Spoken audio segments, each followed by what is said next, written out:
Orang yang meninggal pada waktu hari Jum'ah itu termasuk orang yang meninggal dalam keadaan husnul khatimah. Walaupun sebagian ulama itu tidak menyetujui secara keseluruhan. Kenapa? Karena mereka mempunyai satu alasan. Karena Nabi meninggalnya bukan hari Jumat, tetapi Nabi meninggalnya pada hari Senin. Dan kita mendapati ya Abu Bakar pun meninggalnya juga ingin sekali diwafatkan pada hari ketika Nabi meninggal dunia. Pada hari apa? Senin. Makanya ketika saat itu Abu Bakar nanya ketika detik-detik kematiannya, ini hari apa? Karena sudah mulai lupa hari. Ini hari apa ini? Jum'ah, apa hari Ahad? Sudah malam, gitu kata Abu Bakar itu. Malam. Dan aku berharap aku meninggal pada hari ketika Nabi diwafatkan oleh Allah. Dan kita tahu Nabi diwafatkan pada hari Senin. Nah, sebagian ulama memberikan ta'liq. Apa itu ta'liq, Pak?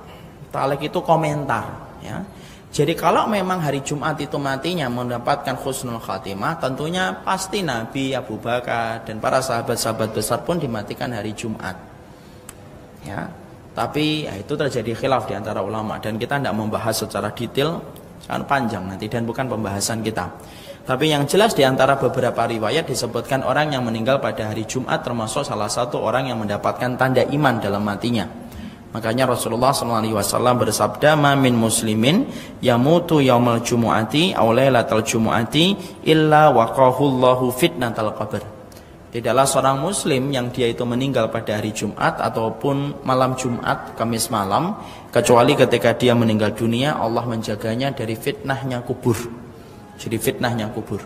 Ya, tentunya kita paham ya, di antara keistimewaan hari Jumat itu, kenapa dinamakan Jum'ah?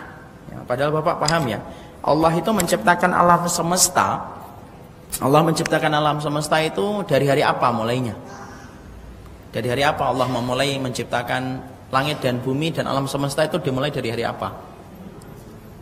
Hari apa? A. Selasa, B. Rebu, C. Kamis, D. Jumat. Hari apa? Hari apa? Allah menciptakan langit dan bumi berapa hari? 6 hari. Dimulai dari hari apa? Dari hari apa? Dari hari apa Allah itu mulai?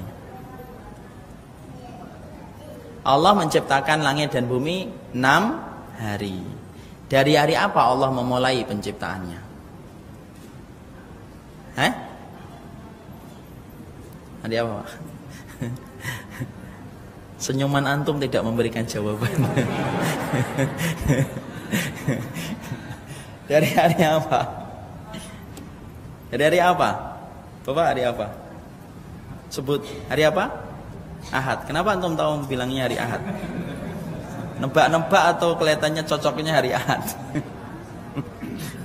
Maka dimulai dari hari Ahad. Makanya Ahad. Apa artinya Ahad? Satulah. Isnen, wahidun, isnain, salasatun, arbaatun, khamsatun, sittatun, sab'atun. Itu namanya bahasa Arab, ya. Maka yang pertama Ahad, Isnen hari kedua, Sulasa hari yang ketiga, Arbi'a hari yang keempat, Khamsatun, Khamis hari yang kelima. Kok yang keenam kok bukan hari Situn? Kan Sittatun. Kok malah Jumatun? Karena diambil dari jamaah, Pak. Apa itu jamaah? Karena berkumpulnya semua kebaikan itu pada hari Jumat. Sayyidul Ayyam. Makanya kemudian Sayyidul Ayyam. Tapi bukan berarti kemudian kita salah loh mengartikan tidak mau beramal kecuali hari Jumat. Karena saya sering mendengar, saya sering melihat tulisan tidak menerima pengemis kecuali hari Jumat. Itu salah itu. Pengemis kok memang kalau dia lagi butuh mau tidak nunggu hari Jumat lah. Tapi yang jelas bahwasanya Jumat itu merupakan hari yang istimewa dan ditegakkan hari kiamat nanti pada hari apa? Hari Jumat.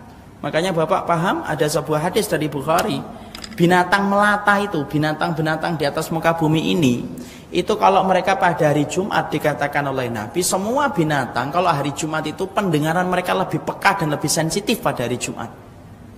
Jadi kalau Bapak punya kucing, Jumat itu pendengaran dia itu lebih tajam kata Nabi. Musikhah itu tajam banget dia pendengarannya. Kenapa? Karena dia khawatir bahwasanya hari itu akan ditegakkan hari kiamat. Masya Allah, hewan aja takut Pak sama hari kiamat. Manusia malah cengenges. Ini kemudian hewan. Sampai Nabi mengatakan saking mulianya hari Jumat itu sampai para binatang itu beda. Jadi tikus hari Sabtu dan hari Ahad dengan tikus hari Jumat itu beda. Bedanya apa Ustaz? Pendengarannya itu lebih sensitif. Ya. Dan itu kita yakin pasti nanti ilmu pengetahuan akan membuktikan itu. Yakin demi Allah karena hadisnya sahih dari Bukhari dan tidak mungkin Nabi itu berdusta. Jadi Bapak kalau punya ayam, ayamnya itu sensitif pendengarannya pada hari Jumat. Kenapa semua hewan itu lebih sensitif pendengaran mereka pada hari Jumat? Karena mereka tahu dan mereka khawatir bahwasanya hari itu khawatir akan ditegakkan hari kiamat. Ya, makanya kemuliaannya banyak. Kemuliaan yang Allah berikan pada hari Jumat itu apa? Banyak. Ya Allah menciptakan Adam, Allah kemudian mengeluarkan Adam, Allah menerima taubatnya Adam. Semuanya dilakukan oleh Allah pada hari Jum'ah. Makanya disebut Sayyidul Ayyam, Sayyidul Ayyam. Makanya kemudian kita disunahkan banyak perkara pada waktu hari Jum'ah. Ya, pada waktu hari Jumat banyak syariat yang Allah perintahkan kepada kita ketika Allah tidak perintahkan pada hari-hari yang lain. Dan salah satunya ini pas ini jam 5 ini. Ini kesempatan jam emas kita ini bertemu dengan kesempatan emas untuk bertemu dalam doanya Allah. Makanya apa? Orang yang berdoa 1 jam sebelum tenggelamnya matahari menjadi salah satu waktu yang sangat utama bagi kita untuk berdoa. Sampai Nabi berkata apa? Yaitu fihi sa'atun la yuwafiquha 'abdun illa a'tahu iyyahu. Tidaklah seorang hamba ketika sudah minta sama Allah pada waktu hari Jumat kecuali dia pasti dikabulkan apa yang dia minta. Masya Allah ya. Sudah hari Jumat Pak, hujan, Bapak safar habis didolimin orang. Wah sudah itu lengkap itu. Jadi sudah hujan hari Jumat, safar, habis dipukulin orang. Udah itu Masya Allah. Itu doanya nembus ke pintu langit. Jadi itu kemudian doa yang sangat mustajab sekali. Pada hari Jumat itulah kemudian kita mendapati bahwasanya banyak hari-hari yang kemudian menjadi momentum pada hari Jumat. Dan Rasulullah menyampaikan dalam hadis yang disampaikan dalam hadis riwayat Imam Ahmad dan Imam Tirmidzi dan Syalbani di dalam kitabnya Ahkamul Janais, termasuk yang menyampaikan tentang kesahihan hadis ini. Siapapun yang mereka itu dimatikan dan diwafatkan pada hari Jumat ataupun malam Jumat, maka dia telah terjaga dari fitnahnya kubur. Dan kita paham ya Pak, orang yang masuk surga belum tentu selamat dari adab kubur. Ya, makanya dalam satu riwayat diterangkan sahabat Utsman bin Affan radhiyallahu anhu itu pernah beliau menangis ketika disampaikan kepada sahabat Utsman, apa yang membuatmu menangis wahai Utsman? Maka kemudian Utsman berkata, iya, karena aku khawatir akan mengenai kepadaku adab kubur. Kemudian orang berkata, sesungguhnya kamu adalah orang yang kemudian matinya mesti masuk surga. Karena kita paham ya, Rasulullah itu pernah duduk di pinggir sumur, datang kepadanya Abu Bakar. Lalu Nabi mengatakan, kabarkan kepadanya surga. Datang Umar bin Khattab, kabarkan kepadanya surga. Ya.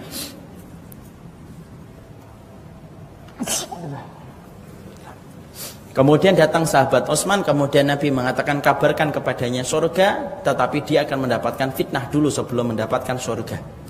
Ya, fitnahnya apa? Yaitu beliau dibunuh ketika menghadapi fitnah.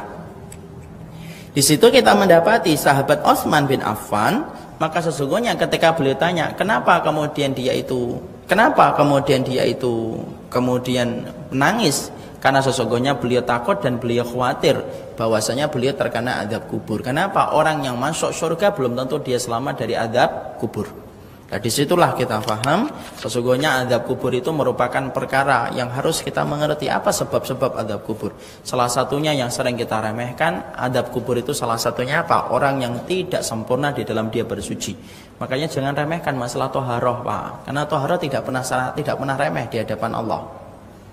Jadi toharoh itu tidak pernah remeh di hadapan Allah Subhanahu wa ta'ala. Makanya orang yang ketika mereka dalam kondisi toharoh, ketika dia faham maka dia terjaga betul. Jangan digampangkan masalah toharoh karena dia tidak pernah menjadi remeh di hadapan Allah. Ya, makanya Pak, salah satu di antara praktek yang kurang benar, kalau kita kemudian kencing itu apa? Banyak orang yang kencing belum sempurna kencingnya dia sudah berdiri keluar setelah dia jalan beberapa langkah, itu najis. Orang yang kemudian kencing di orinoir Pak, dia kencing di orinoir. Kita paham ya, orang yang kencing di orinoir itu tempatnya terbuka. Padahal kalau kita perhatikan Pak, Nabi tidak pernah beliau kencing kecuali beliau menjauh dari pandangan manusia. Jadi orinoir itu boleh nggak Ustaz? Boleh kalau darurah, tidak ada lagi kamar mandi, sudah ditahan-tahan, sudah pucuk mau keluar, yang di kamar mandi tidak keluar-keluar, maka baru boleh di orinoir itu, silahkan. Tapi konsekuensinya apa? Kita mendekat. Coba orang mendekat ke orinoir, ketika mendekat ke orinoir apa yang terjadi? Dia mendekat ke orinoir, kemudian setelah itu sudah selesai, dia kemudian istinja, selesai sudah. Kemudian bajunya, celananya tidak dicipratin dengan air suci dan mensucikan. Padahal Bapak tahu kan, yang namanya air kencingnya laki-laki itu cipratannya jauh atau pendek? Jauh lah. Wong anak kecil 5 tahun aja kalau kencing aja, perhatikan Pak, anak kecil itu kencing di kamar mandi, lihat tuh percikannya jauh-jauh atau tidak? Jauh. Padahal minumnya tidak sampai 2 liter. Kita kan minumnya 2 liter, belum es tehnya, belum kemudian yang lainnya, percikannya kuat-kuat. Kalau kita sampai mendekat ke orinoir, berarti kemudian sangat mungkin pantulan atau percikannya itu kembali ke tubuh kita. Loh, wudu kok tidak dipercikan, itu saya bingung. Padahal mungkin nggak sekali itu kemudian terpercik, mungkin sekali, mungkin banget. Halah itu kan cuma masalah kecil. Loh, masalah kecil memang bagi kita, tapi tidak masalah kecil di hadapan Allah. Toharoh itu tidak pernah menjadi masalah kecil Pak. Toharoh tidak pernah menjadi masalah kecil. Toharoh itu anak tangga. Di antara 40 anak tangga yang menjadikan kita dicintai oleh Allah, itu anak tangga yang pertama itu toharoh. Jangan diremehin. Dan tidaklah orang yang sampai jatuh dalam masalah toharoh kecuali penyebab adab kubur itu akan mengenai kepada orang yang meremehkan toharoh. Dan banyak orang yang toharoh itu kan masih tidak paham. Banyak nggak diantara kita yang tidak paham tentang toharoh? Banyak banget. Padahal Bapak tahu nggak, orang yang bersuci itu Allah bedakan loh Pak, antara Bapak ketika tidak sadar saja Allah bedakan yang suci dan tidak suci. Masa Ustaz? Iya. Dalam riwayat Amr bin As diterangkan oleh Nabi, orang yang tidur itu ketika dia berwudu dan tidak berwudu itu Allah bedain Pak. Orang kalau tidur dia berwudu, dan orang yang tidur tidak berwudu, ruhnya itu dicabut semuanya oleh Allah. Dalam satu riwayat yang sahih dinukil oleh Imam Ibnu Qudamah dalam kitabnya Mukhtasar Minhajul Qasidin. Semuanya kita ini diangkat ruhnya oleh Allah ke atas langit. Lalu ketika malam, kapan? Ketika antum dan saya tidur. Tidak sadar, ya tidak sadar.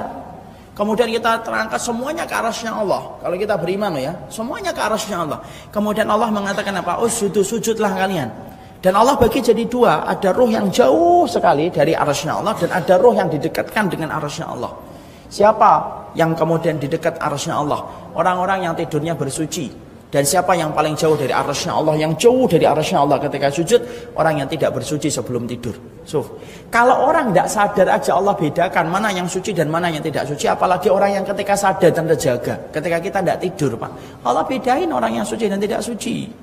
Jangan diremehin masalah kesucian. Karena tidaklah kemudian Adam itu, tidaklah kemudian Bilal dimasukkan ke surga itu juga gara-gara apa? Disebabkan karena beliau senantiasa bersuci. Masalah suci itu penting Pak, sampai saya dan Bapak ketika mati akan ketemu tanah, dikubur di dalam tanah yang kotor, pengap. Itu disuruh kita dimandikan Pak, dimandikan, diwudui, disuruh mandikan. Padahal buat apa dimandikan? Wong sebentar lagi ketemu tanah kok. Kalau kemudian syariat toharoh itu tidak penting, tidak usah kita dimandikan. Sudah cukup kita kemudian dipupui, kemudian pakai bedak, sudah selesai. Tapi lihat, ana dan antum kalau mati, ahli waris kita ngapain? Memandikan kita, memudui kita, ngasih mewangi-wangian. Kenapa? Karena syariat wudhu itu bukan syariat ringan. Syariat toharoh itu syariat penting dalam kehidupan beribadah sama Allah. Bapak khusyuk, tapi bapak sebelumnya kencing, tidak akan diterima. Tapi saya nangis Ustaz, walaupun nangis. Kenapa? Karena tidak toharoh. Ya, makanya jangan sampai remehkan air kencing itu. Nama lainnya air kencing itu apa? Api neraka.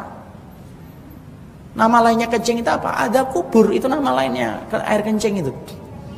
Ya, terutama kalau kita ini makanya pakai sandal di rumah. Kalau kita punya anak-anak yang belum perhatian tentang masalah najisnya, Bagaimana kita membasuh kaki, rumah kita mana yang steril, itu harus kita perhatikan itu. Jangan sampai kita meremehkan sesuatu yang akan menjadi sebab penyesalan di kehidupan akhirat. Berapa banyak orang yang karena masalah kecil menyesalnya panjang, Pak. Saya pernah ketemu ada orang yang tanda tangan, dia tidak ngerti dokumennya apa, ikut tanda tangan, ikut terseret di dalam pengadilan. Hanya tanda tangan yang dia tidak baca dokumennya. Loh, kalau masalah tanda tangan bisa menyebabkan penyesalan panjang, air kencing itu bisa menyebabkan penyesalan panjang. Ya, jadi toharoh itu ringan? Tidak ringan, Pak. Padahal banyak orang yang tidak paham tentang toharoh loh. Banyak nggak orang yang paham tidak paham toharoh? Banyak banget orang tidak paham toharoh. Ya, contoh mandi janabah aja belum tentu semua orang paham kok. Paham nggak orang itu mandi janabah? Belum tentu. Orang itu kalau paham mandi janabah itu apa? Keramas, itu aja dia. Makanya kalau masjid kemudian subuh-subuh ada bapak-bapak keramas itu bau sampo, mandi-mandi nih pagi-pagi. Padahal apa hubungannya gitu.